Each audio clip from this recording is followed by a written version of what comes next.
Assalomu alaykum do'stlar, yaxshimisizlar? Men bugun sizlarga muhabbat qati degan o'yinning qoidasini o'rgatmoqchi. Bu o'yinni 2 dan 6 gacha o'ynamoqchi o'ynashi bo'ldi. O'yinning qoidasi nihoyat oddiy. O'ynash vaqti nihoyat tez. Do'stlaringiz bilan yoki uydagilar bilan birga o'ynasangiz nihoyat ko'ngilli bir o'yin. O'yin boshlanishdan burun oldi bilan har bir o'yinchiga birdan karta tarqatildi. Bu her bir karta bir personajni bildirdi. Bunun da numara var, bu personajning ismi var, onun için bunun alayligi var. Yani normalde bu her birimizden aldı koyganda bunu dümküm türmese başkalar körüp kalsa bulmaydı.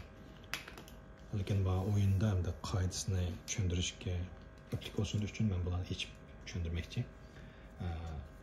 Onun için eğer kerakli bo'lsa her birimizga birden bunda yordamchi karta bersak bo'ldi. Bunun her bir personajning alayligi ve şu karta dövüsideki her bir personajning soni xotirlangan. Masalan, bu 1-nomer degan qorovul, qorovulning 6si bor. Undan keyin 5-nomer shahzoda, shahzodaning 2si bor degan. Undan keyin buni taqib bo'lgan ekan, o'yinchilarga birdan kartani. Mana bu eshib qolgan kartani biz bu ustidan o'ttirib qo'yib o'yin dövüsi qilamiz, karta dövüsi. Undan keyin bundan keyin eng ustidagi birni dumkum turgan holda elib oyundan chiqaratamiz, ustidan qashib qo'yib qo'yamiz. Buni hech kim ko'rishga bo'lmaydi. Agarda 2 odam o'ynagan bo'lsangiz, bunda kartadan jami 3 ni avitishingiz kerak. Buni avitishning maqsad shu kartalarning sonini hisoblab qilib bo'lmaydigan qilish. Chunki bu kartalarning hammasining soni bor emas, bunda qaysining netisi bor degan. Buni men maydondagi ahvolga qarab tezlar hisoblab chiqib oldi. Qancha ish qolgan kartalardan qanchasi qoldi, ularning ehtimoli qanchalik deydigan. Her birimizga kartani taqib bo'lgandan keyin hamda o'yinni boshlasak bo'ldi. Albatta bu mukofotlarni hamda o'zimiz aplik bir qo'yib qo'yamiz o'yinning qishig'i. Har qatim sizga navbat kelgan vaqtingizda qilgan bir ish bor. U bo'lsa shu karta dövüsidan bir kartani elib qo'lingizga karta bilan birga qo'yasiz. Masalan, mening aslida bir tal kartam bor edi. Bir tal karta oldim. Hozir 2 kartam bor. Bu ikisining ichidan men birini tanlab, cho'qim tushishim kerak. Tushman, qo'limda birisi qolib qoldi. Ondan keyin tushgan kartamning ustidagi alayligini ijro qilaman. Qilib bo'lgandan keyin, ondan keyin mendan keyindagi o'yinni ochgan navbat keldi. O'yin mushkil qoida bo'yicha aylandi. Aylanib agarda shu ustani o'ttirdiki, karta dövüs tugab ketgan vaqtida birma karta qolmadi, hammani ishlatib bo'ldik. Hammamizning qo'lida birdan karta qoldi. Ondan keyin bu kartlarni hammamiz tanlab vaqtida ochamiz. Ochib, qaysimizdan kartamizning ustidagi nomer eng cho'ng bo'lsa, shu tutib chiqadi. Masalan, hozirgidek ahvolda bu udolimdagi o'yinchi. 6-nomer bu vazir bo'ldi. Shu nomer eng cho'ng bo'lg'achqa bu tutib chiqqan bo'ldi. Tutib chiqqan o'yinchiga birdan mukofot beramiz. Yana bir xil ahvol shu kartani tushgan vaqtimizda hammasining alayligi bor emasmi? Shu alayligini ijro qilgan vaqtimizda normal ahvolda bu xil alaylik ma'lum bir o'yinchini o'yindan chiqarib o'tadi. Mushkil qoida bo'yicha aylanib maydonda eng oxiri bir o'yinchi qolgan bo'lsa, masalan, men qolgan bo'lsam, men qolgan 3 o'yindan chiqatdim. Unda qolganda menga bir tal mukofot berildi. Oyunun qoidasi bo'yicha agarda 2 odam o'ynagan vaqtida 6 ni, 3 odam o'ynaganda 5 ni, 4 odam o'ynaganda 4 ni, 5 va 6 odam o'ynaganda 3 dan mukofotga erishsak, o'yinda eng oxiri tutib chiqqan bo'lamiz va o'yin oxiri tushdi. Bu o'yinning butun hamma qoidasi. Endi men o'sha har bir xil personajning alayligini tushuntirib o'tay. Eng oldi bilan 9-nomer, nomeri eng cho'ng Malika. Bu Malikani alayligi mayli qanday ahvol yuz berishidan qat'iy nazar, agarda siz bu Malikani tushib qolsangiz, o'sha tushgan kartlarni hamma oldingizga qo'yishingiz kerak. Agarda shuni tushib qolsangiz, o'tirib o'tgan bo'lasiz, ham o'yindan chiqasiz degan gap. Shunga bu nihoyatda qo'rqinchli bir karta. Agarda birinchi xil ahvol yuz berib, butun kartlarni ishlatib bo'ldik, hammamiz eng oxir qo'limizga kartani ochamiz. U vaqtida agarda Malikani menda bo'lsa, Malikaning nomeri eng cho'ng bo'lg'achqa men bu qo'lni tutib chiqqan bo'laman. Agar bunda bo'lmay qolsa, boshqa bir xil ahvol ostida Malikani tushib qolsangiz o'tirsiz. 8-nomer Xanish. bu xonishning tush tilibi qo'lingizda agarda 5 nomerli shahzoda yoki 7 nomerli podsho bo'lib qolsa, xonishni cho'qim tushishingiz kerak. Buni tushgan vaqtingizda boshqalar ko'rib, buning qo'lida ya 5 baka ya 7 baka deb bilalaydi. Agarda qo'lingiz bu ishqil karta bo'lmasa-mu, albatta buni tushsangiz bo'ladi. O vaqtda tushgan vaqtingizda bir boshqalarni qaymoqtirg'ili bo'ldi. Ondan keyin 7 nomer podsho. Podshoning aloyilligi o'zim xohlagan bir o'yinchini tanlab, qo'limdagi kartani, eshib qolgan kartani, masalan, men abay birini oldim emasmi? Qo'limda hozir 7 bor, 4 bor. Men podshoni tushdim. Qo'limda 4 qoldi. Ondan keyin men xohlagan bir o'yinchini tanlab, ikkimizning qo'ldagi kartani tegishalayman. Masalan, men mana bu o'ng tarafdagi o'yinchi bilan qo'limdagi kartani tegishdim. Shundan mening qo'limdagi bu 4 uning qo'liga ketdi, men buning qo'ldagi 3 ni o'zim oldim. Normalda bu albatta yeb qolirdi bo'ldi, buni ochmaymiz. Boshqalar ko'rib qolsa bo'lmaydi. Ondan keyin 6 vazir. Vazirning aloyilligi, vazirni tushgandan keyin men qo'limda bir karta bor ya. Ondan keyin men karta dövəsinin ən üstündəki 2 kartını elib özüm ondan keyin mana shu qo'limdagi 3 kartaning ichidan birini olib qilib, men 3 ni olaman albatta.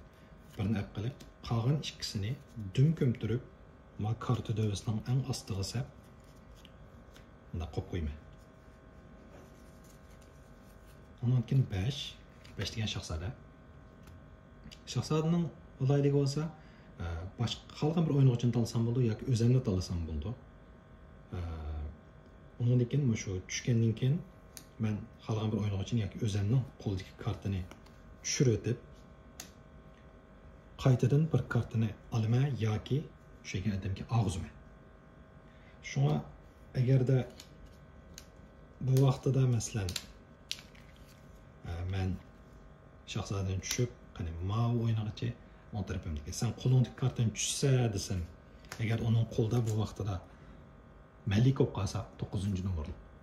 U chaqda buni tushgan zaman qoida bo'yicha bu qutlagan bo'ldi, shu o'yindan chiqdi degan.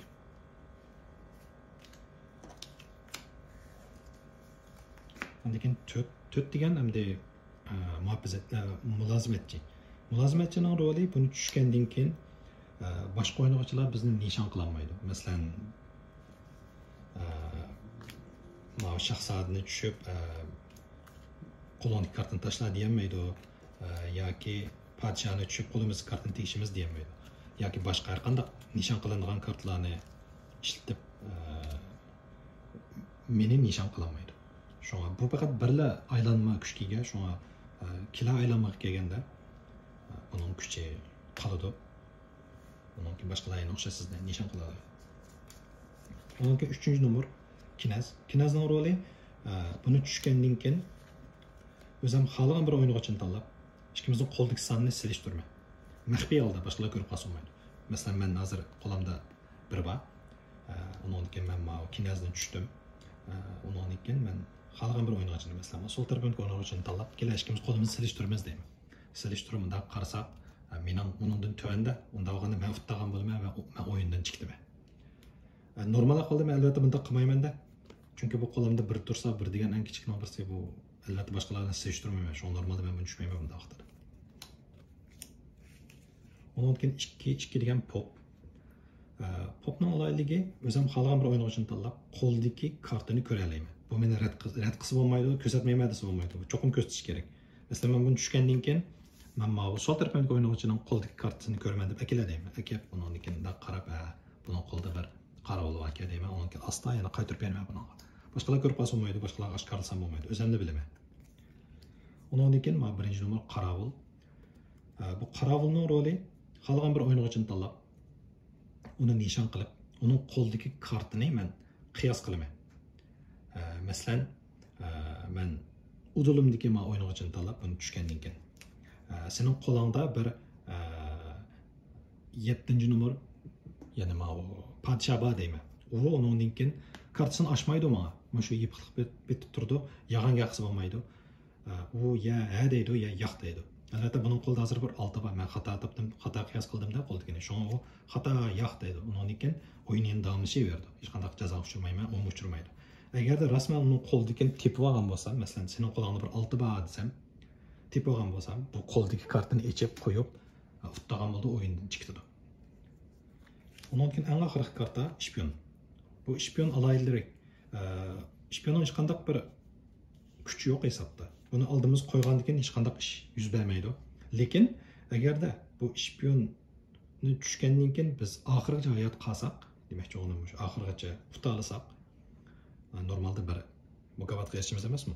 Bunda xolasida shpion bilan hayot qolsak, yana birsiga erishib, jami 2ga erishimiz. Agar bu maydonda o'xshash hayot qolgan 2 shpion bo'lib qolsa, u vaqtida ikkilisi kuchga ega bo'lmaydi. Masalan, eng oxiri kartalar qolmay, hammamiz qo'limiz kartani ochdik, echib, undan keyin o'ng tarafdagi o'yinchining bir shpion bor, mendan bir shpion bor. Hammamiz bu cho'ng kichkini solishtirib, qaysimizning cho'ng ekanligini qilib bo'lgandan keyin, masalan, men tutib chiqdim. O'zim shpion bo'lgan bilan buningdan bo'lganligi uchun men bu bir tan mukofotga erishamayman. Faqat bir sila hayot qilish kerak. Mana bu o'yinning hamma qoidasi. Agarda kerak bo'lsa, men bu o'yinning uyg'urcha qoidasini tarjima qilib, undan keyin to'g'ri chiqarib qo'ygan. Men videoning ostiga choplab qo'yman urinishni. Agar qiziqsangiz, shu urinish orqali uyg'urcha qoidasini tushirib o'rganib olsangiz bo'ldi. Undan keyin mayli qaysi xil tildagi bu o'yinni setib olsangiz, shu uyg'urcha qoidasi orqali normal o'ynab keta olasiz. Xayr xo'sh.